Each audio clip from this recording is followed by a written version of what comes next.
नमस्कार, city big news पर आप जुड़ चुके हैं साक्षी सोनी के साथ। जो अन्नदाता हमें अपनी फसल से हमारा पेट भरता है, उन्हीं अन्नदाताओं के साथ अत्याचार हो रहा है। ये अन्नदाता लगातार 9वें दिन से धरना प्रदर्शन कर रहे हैं। पहले तो पीपली में इनके साथ अत्याचार हुआ, इनके ऊपर लाठीचार्ज की गई और उसके बाद ये लोग कल बालसमंद गए थे, जहां पर इन्होंने धरना दिया। लाखों की संख्या में किसान इकट्ठा हुए थे और आज हिसार के लघु सचिवालय के बाहर ये जो किसान है वो धरना दे रहे हैं। आपको एक बात बताना चाहूँगी कि 3 अध्यादेश के खिलाफ ये लोग लड़ रहे हैं कि वो संसद में पास नहीं होना चाहिए, लेकिन इन किसानों का कहना है कि सरकार 4था अध्यादेश भी पास कराने में जुटी हुई है, जिसके अंदर ये है कि जो पहले इनको बिजली दी जाती थी वो 10 पैसे प्रति दी जाती थी, लेकिन अब 10 रुपये प्रति दी जाने वाली है। तो इनसे जान लेते हैं कि आखिरकार अब इनकी मांग क्या है, किस वजह से ये लोग दोबारा धरने पर बैठे हैं। सर बताइए।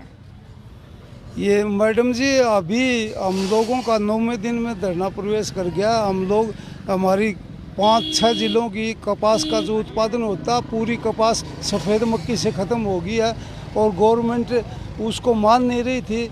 और ऊपर से ऐसे न झूठ बोल के बालसमंद के तहसीलदार ने बालसमंद के 19 गाँव की नुकसान 10% दिखा दिया था। उसके चलते बालसमंद तहसील पर अलग से धरने प्रदर्शन चल रहे हैं और यहाँ 7 तारीख से यहाँ भी धरना प्रदर्शन किसान सभा का चल रहा है। और स्पेशल गिरदावरी हमारी हो, फसलों को नुकसान का आकलन हो और इनको 50,000 रुपया मुआवजा प्रति एकड़ मिलना चाहिए। पहली हमारी मांग ये। अब अभी मोदी सरकार ने इस कोरोना को अवसर के रूप में लेके पूरी किसानी खेती तो जीडीपी को बढ़ाने में लगी है। पूरे देश की जीडीपी 24% कुएं में गई, खाली खेती की 3.9% है। उसी के चलते पूरा देश जीवित है, पेट भी अन्नदाता देश का भर रहा है और जीडीपी को भी प्लस में लेके जा रहा है। उसके बावजूद भी मोदी ने 3 अध्यादेश काले कानून लगा दिए किसानों पर। इन तीनों अध्यादेशों में किसान एमएसपी पर अपनी फसल नहीं बेच सकेगा, मंडियां ख़त्म हो जाएंगी और वो अपने खेतों में कॉन्ट्रैक्ट फार्मिंग अपने खेतों में ही गुलाम हो जाएगा और बड़े व्यापारी घराने इंटरनेशनल लेवल पर आएंगे और वो यहाँ पर किसानों की खेती पर भी कब्जा करेंगे और अपना मार्केटिंग पर भी कब्जा करेंगे। लिमिट थी स्टॉक की, ये स्टॉक की लिमिट के ऊपर भी कांटा मार दिया। अब कोई भी व्यापारी कहीं से भी कितनी फसल खरीदो, कितना स्टॉक करो, तो जो बड़े अमेरिका के और यूरोप के जो देश के बड़े व्यापारी वो यहाँ स्टॉक करेंगे और स्टॉक करके सस्ते में फसलें खरीदेंगे और उपभोक्ता लोगों को 10 गुना ज़्यादा में बेचेंगे। तो इस तरह किसान को उत्पादन करने वाला भी मरेगा और उसको उपभोग करने वाला भी मरेगा। ये तीनों अध्यादेश जब तक वापस नहीं होंगे, इसके विरोध में भी हम धरना दे के रखें। एक निजीकरण बिजली के लिए एक 4था अध्यादेश को गवर्नमेंट लेके आई है। किसानों को इसमें बहुत बड़ी सब्सिडी मिलती थी। खेती में जो सिंचाई करते हैं ट्यूबवेल पर 10 पैसे प्रति यूनिट ही मात्र एक चार्ज लेती थी प्रति का तमक बस। अभी वो अगर अध्यादेश आएगा, बिजली का निजीकरण हो जाएगा तो 10 पैसे की 10 रुपये प्रति यूनिट का खर्चा किसान को देना पड़ेगा। तो जो इनपुट है खेती का इतना महंगा हो जाएगा। जो मोदी बोलता 22 में किसान की आमदनी दुगनी कर दूंगा, 22 तक किसान जीवित ही नहीं बचे तो वो आमदनी दुगनी किसकी करेगा? किसान तो पहले ही मर जाए। अभी मैडम जी बोल रही थी आप धरना उठा लो, आपके सब गिरदावरी कर दूंगी, वो कर दूंगी। कोरोना है, बूढ़ों को मार देता हो। हम लोगों ने उनको साफ बोल दिया, सीटीएम से बात हुई थी कि कोरोना हमको नहीं मारेगा, हमको तो ये सरकार इसकी कृषि विरोधी नीतियां मारेंगी। कोरोना तो से तो हमने बात कर ली है, मिल गया था हमको कोरोना बोला कि मेहनत कश मजदूर किसान कर्मचारी को मैं कुछ नहीं बोलता। बड़े जो महलों में रहते हैं, एसी में रहते हैं, उनको मैं नहीं छोड़ता और बाकी मेहनत कश को मैं कुछ भी नहीं बोलता। ये कोरोना से हमारी बात हुई थी, बोल दिया। ये बात बिल्कुल जायज़ है कि किसान भले ही कोरोना से मरे न मरे, लेकिन फसल खराब होने के चलते वो ज़रूर अपनी मृत्यु का शिकार बन जाएगा। और मैं आपको एक बात बताना चाहूँगी, इस बार जो हमारी जीडीपी है वो माइनस में गई है। मोदी सरकार जो है कोरोना को अवसर बनाकर कह रही है कि ये कोरोना की वजह से माइनस में जीडीपी गई है, लेकिन ये पहले से ही होता आ रहा है। जो अर्थव्यवस्था है वो निचले स्तर पे थी। इस बार माइनस में जीडीपी जाने के बावजूद सिर्फ एक ही सेक्टर ऐसा था जो एग्रीकल्चर का था, जिसके अंदर पॉजिटिव ग्रोथ हुई थी। तो चलिए इनसे जान लेते हैं दोबारा से कि अगर दोबारा से सरकार इनकी बात नहीं मानती, अध्यादेश पास हो जाता है, तो इनका अगला कदम क्या रहने वाला है। देखिए, हमको ये तानाशाही पूर्ण कॉरपोरेट हितैषी सरकार है। ये तो अभी पूरे देश की जनता बहुत पछता रही है। मोदी जी को दोबारा ले आके इनकी काठ की हंडी दोबारा चढ़ गई है। अब तो डिसलाइक इनके ऊपर चलने लगे। अभी सरकार को भी पता चलने लगा ये सरकार मात्र और मात्र गिने चुने व्यापारी घरानों की है। व्यापारी घराने भी कंपटीशन में रो रहे हैं। मात्र अंबानी अडानी दो आदमी को ही लेके सब कुछ बेच रहा, पूरा देश उन दो घरानों को ही बेच रहा। अभी बिरला, टाटा, डालमिया, पीलू, मोदी जितने पुराने व्यापारी घराने थे उनको को भी ये साथ में नहीं ले रहा। पूरा एक उनको ही ग्रुप बना के ले रहा है। ये कृषि को, खेती को, मेहनत कश को, कर्मचारी को, रोजगार को, शिक्षा को, परिवहन को पूरा सत्यानाश पूरे देश का कर दिया। जो भी कुछ होता है वो सब कुछ एक कोरोना के ऊपर में डाल देता कि कोरोना के चलते हमारा ये हुआ, कोरोना के चलते हमारा वो हुआ। कोरोना को लाने वाले भी यही हैं। इनको पहले ही पता चल गया था। केरल में पहला आदमी कोरोना का 31 जनवरी को आया था। उन्होंने पहले ही ना सारा जो क्वार्टरीन होता वो और जहाँ भी है पूरे प्रबंध कर लिए। सबसे पहले केरल में आए थे, किंतु वहाँ पर ना कोई आदमी नहीं मरा, कोई आदमी कुछ नहीं हुआ। और सबसे पहले कंट्रोल केरल ने किया, क्योंकि वहाँ स्टेट की गवर्नमेंट की नीतियाँ स्वास्थ्य के लिए बहुत अच्छी थी। और ये मोदी अहमदाबाद में जब तक ट्रंप को बुलाया और मध्य प्रदेश में इसने कांग्रेस की सरकार नहीं गिरा दी, तब तक ना इसने कोई भी ना यहाँ पर लॉकडाउन नहीं किया। पूरा कोरोना पूरे भारत में फैल गया हवाई जहाज़ों से आके। ज़मीन से, खेतों से कोरोना नहीं गया, हवाई जहाज़ों से आया है और ट्रंप लेके आया है और मोदी इसको फैलाने वाला है। अगर हम बालसमंद की बात करें तो महम के विधायक बलराज कुंडू आपके समर्थन में आते हुए दिखाई दिए, तो क्या लगता है कि वो सही में आपके समर्थन में है या फिर वो भी राजनीति कर रहे हैं? देखिए, मैं बोलता हूँ कि पॉलिटिक्स, राजनीति जो होती है ये वोट किसान का ही जाता है। पूरे देश में अब 82-83% किसान है। अब ये सारी किसानी के ऊपर ही तो ये सरकार बनती है। ये अभी देख लेते हैं, अभी कुर्सी का जिसको रस नहीं मिल रहा, जो कुर्सी पर विद्वान नहीं है, वो सारे किसानों की हितैषी है। और जो कुर्सी पर है अभी सिस्टम में है, उनको सारे किसान दुश्मन लग रहे हैं। 3 अध्यादेश की वो बहुत प्रशंसा कर रहे हैं। अभी एक झूठी मूठी 3 सांसदों की कमेटी बनाई है। धर्मवीर है, उसमें विजेंद्र है और नायब सैनी है। वो क्या करेंगे? वो तो प्रचार ही करेंगे, यही बोलेंगे कि 3 अध्यादेश बहुत अच्छे हैं, किसानों को सुरग मिल जाएगा, किसानों की आमदनी दुगनी हो जाएगी, इनकी संपत्ति से न इनका घर बढ़ जाएगा। तो वो झूठी कमेटी है, कुछ नहीं है। जो राज्य में रहेगा वो किसान के विरुद्ध होगा, जो राज्य में नहीं होगा वो किसानों को के बरगलाएगा, किसानों का हितैषी बनेगा, ताकि अगले चुनाव में किसान उसको वोट देते हैं और कुर्सी का शहद खाने को मिल जाए। ये तो बिल्कुल सच बात है। कुर्सी का शहद खाने के लिए हर विपक्ष में बैठा नेता किसान का हितैषी बन जाता है, लेकिन जैसे ही वो सरकार में आता है वो सरकार विरोधी बन जाता है। चाहे पहले कांग्रेस की बात की जाए, चाहे अभी बीजेपी की बात की जाए। सर, मैं आपसे जानना चाहूँगी कि जो दुष्यंत चौटाला जी है वो भी गठबंधन सरकार में है हरियाणा में, तो आप उनसे क्या उम्मीद रखते हैं कि वो आप लोगों की आवाज़ उठाएं? उनको जब वोट दिया था, उम्मीद से ही वोट दिया था ये किसान का काम करेंगे। उन्होंने क्या करा, इनकी दबेवारी में, बीजेपी की दाब में, और किसान का कोई नाम नहीं लेता। उसने किसान का, देवलाल के खानदान का बट्टा लगा दिया। दिग्विजय चौटाला ने ट्वीट करके कहा कि मुझे बहुत ज़्यादा दुख है कि किसानों में पीपले के ऊपर लाठीचार्ज हुआ है। वहीं दुष्यंत चौटाला की तरफ से कोई प्रतिक्रिया इस मामले में मुझे नज़र नहीं आई। इसके बारे में क्या कहेंगे आप कि वो सिर्फ राजनीति कर रहे हैं या फिर सही में जब लाठीचार्ज हो रहा था वो आए नहीं, और या फिर जो ट्विटर पर उन्होंने हमदर्दी जताई है वो सिर्फ एक ढोंग है? सोची समझी चाल नहीं, ट्विटर पर ढोंग है, सोची समझी चाल है। दुष्यंत क्यों नहीं बोल रहा? उसने लाठीचार्ज करवाई है, दुष्यंत ने लाठीचार्ज करवाई। उन्होंने पता नहीं है वहाँ लाठीचार्ज करने लग रहे हैं।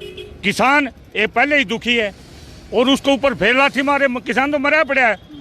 और इनको बिल्कुल नंगा करके इनको बिल्कुल मारेंगे, रोड पर घसीटेंगे, इसका बदला लेंगे हम। ईंट का जवाब पत्थर से देंगे। इन्होंने ऐसी लाठी चलवाई है, ये याद रखेंगे जिंदगी में, ऐसी लाठी चलवा कर।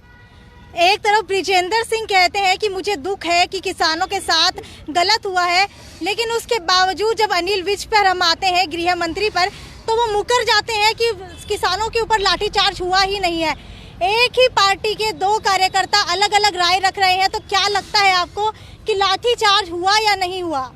ऐसा है, ना तो ये किसानों के हितैषी हैं, ना हरियाणा और देश के हितैषी हैं।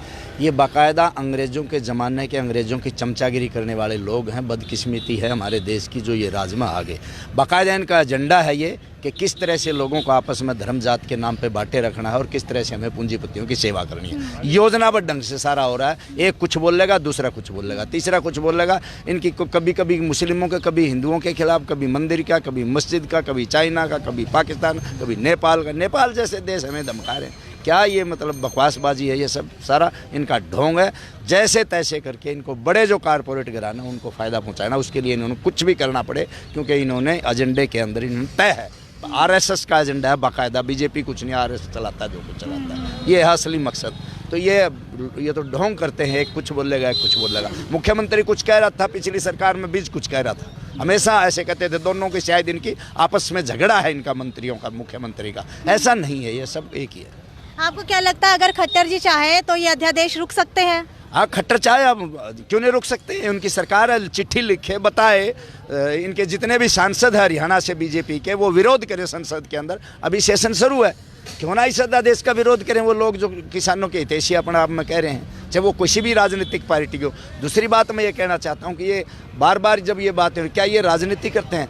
राजनीति के बगैर कुछ नहीं चलता। हम कह रहे हैं कस्सी चलाने वाला जो मजदूर है उसको भी राजनीति करनी चाहिए, उसको समझना चाहिए राजनीति का क्या है। क्यों? राजनीति तय करती है बिजली का क्या रेट, राजनीति तय करती है फसल का क्या भाव है, राजनीति तय करती है मुआवजा किसान की फसल मरने पर कितना देना चाहिए, राजनीति तय करती है किसको रोजगार दिया जाना चाहिए, राजनीति तय करती है स्वास्थ्य और शिक्षा की कैसे हालात पैदा है, वो राजनीति तय करती है। इसलिए आम आदमी को राजनीति सीखनी चाहिए, हम ये कहना चाहते हैं, ताकि समझ में आए ये सारी कहानी। ये 3 अध्यादेश पंजाब विधानसभा में रिजेक्ट कर दिए। उन्होंने प्रस्ताव पास कर दिया कि हम यहाँ पर लागू नहीं करें। जब पंजाब विधानसभा पारित कर सकती है, तो ये क्या हरियाणा विधानसभा पारित नहीं कर सकती? यहाँ तो ये पंजाब ने किया, इसी तरह इसको करना चाहिए। अभी अनिल विज बोलते हैं लाठीचार्ज नहीं हुआ, एक इनके मंत्री बोलते हैं कि बहुत गलत हुआ, लाठीचार्ज नहीं होना चाहिए था।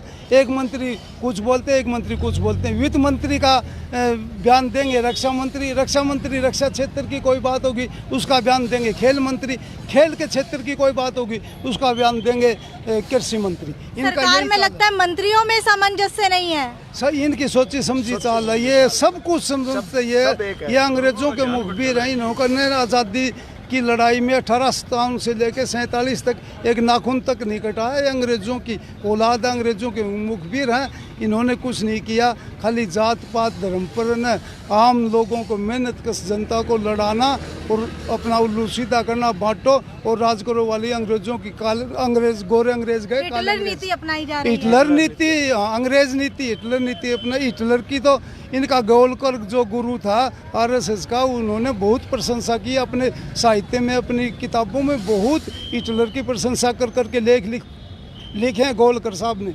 एडगेवार, गोलकर, सावरकर, वीर सावरकर, ये सब के सब हिटलर के ही पूरे के पूरे अनुयायी हैं। सर, आपसे जानना चाहूँगी कि आप लोगों की जो फसल खराब हुई है, सफ़ेद मक्खी के कारण खराब हुई है, उसके अंदर जो सर्वे टीम आई थी उसने बताया कि सिर्फ 10% जो फसल है वो खराब हुई है, लेकिन ज़मीनी हकीकत पर अगर हम लोग आते हैं तो पता चलता है कि सिर्फ 10% ही बची हुई है, 90% तो खराब हो चुकी है।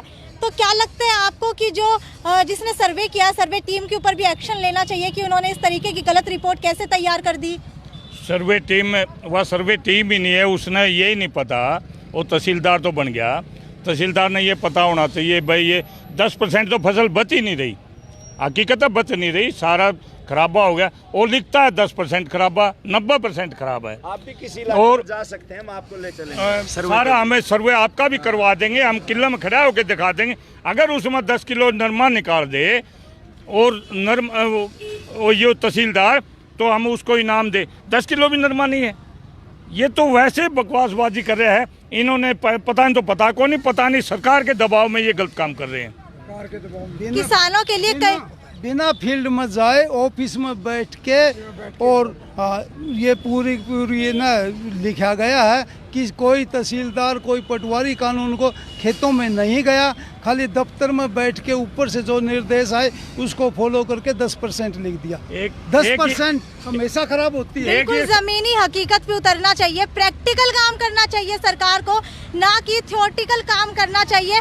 थ्योरेटिकल काम में क्या है, ऑफिस में बैठते हैं, बस 2 जनों को भेजते हैं, उसको सर्वे टीम बना देते हैं और कहते हैं कि जो किसान है, हमारे अन्नदाता है, जो हमारे लिए इतनी मेहनत करते हैं, दिन रात एक कर देते हैं, इतनी बिजाई करते हैं, उनको ढंग से पानी भी नहीं दिया जाता। एक तरफ कह देते हैं कि जो चावल है वो नहीं बोए जाएंगे, उसके बाद कहते हैं कि पानी नहीं है, उसके बाद फसल खराब हो जाती है तो उसका भी मुआवजा इनको नहीं दिया जाता। कई तरह की योजनाएं बनाई हुई है, तो उसका लाभ कितना मिलता है आपको जो योजनाएं बनाई हुई हैं? योजना हमारे तक नहीं पहुंचती, योजना हमारे तक पहुंचती ही नहीं, क्योंकि उसका कारण है ये जो बिचौलिया है, उस योजना को सब वो बिचौलिया खा जाता है। किसान के पास कोई योजना नहीं पहुंचती। मैं किसान हूँ, मेरा नाम राजकुमार है, गांव लाडवा है। आज तक सरकार का कोई भी प्रॉफिट नहीं मिला है। और रही बात हमारी फसल के दाम नहीं मिलते, हमारे खेत जो इन्होंने खराब करवाए हैं, ज़बरदस्ती खाद डलवाई इन्होंने, यूरिया, भाई पैदावार बढ़ाओ, देश में अन्न पैदा करो। अन्न पैदा ये खाद किसने डलवाई? सरकार ने 1965 में हरित क्रांति आई, हरित क्रांति में उस टाइम ने बोला भाई खाद डालो, ज़बरदस्ती खाद डलवाई। हमारे बुजुर्गों ने कहा भाई हमारी ज़मीन खराब हो जाएगी, और इन्होंने ज़बरदस्ती खाद डलवा के उसका ज़मीन खराब कर दी, उसमें बीमारी आ गई। 10 साल से हमारे नरमा नहीं हो रही। तो यूरिया से पहले आप लोग क्या इस्तेमाल करते थे? यूरिया से पहले हमारी ज़मीन ताकतवर थी और हम देसी खाद डाला करते, गोबर का खाद डालते, उससे फसल की गुणवत्ता ज़्यादा होती। और आज गुणवत्ता भी कम होगी, और इन्होंने किसान को तो बुराइयां थोप दी, भाई किसान खाद डालता है, और डलवाया सरकार ने।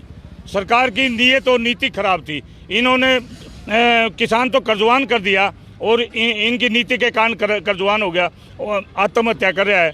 बाकी किसान का कोई दोष नहीं है, किसान ने अन्न इतना पैदा कर दिया, इन पर समझता नहीं। सारे इनके वेयर हाउस भर दिए और भर दिए, गोडाउन भर दिए, उनके ऊपर तरपाल नहीं है, और ये कहते किसान कर्जवान कर दिया।